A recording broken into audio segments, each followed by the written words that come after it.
Welcome to week 13. This week we are taking a look at the reproductive system.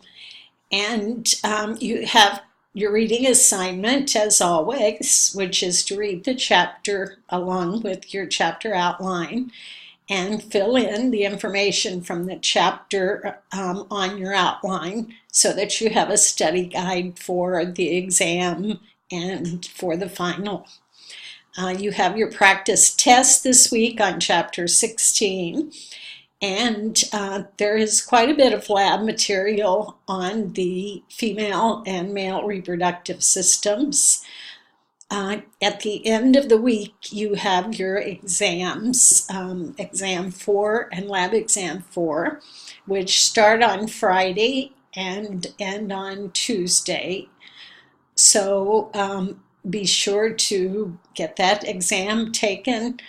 You can only drop one exam, which is your lowest exam score for both the exam and the lab exam, out of the 5 exams. You may not drop the final exam.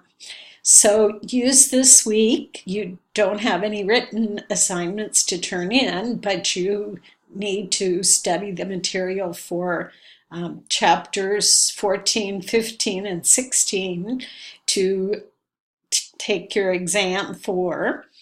And you have a lot of lab material to look at for the lab exam for this time.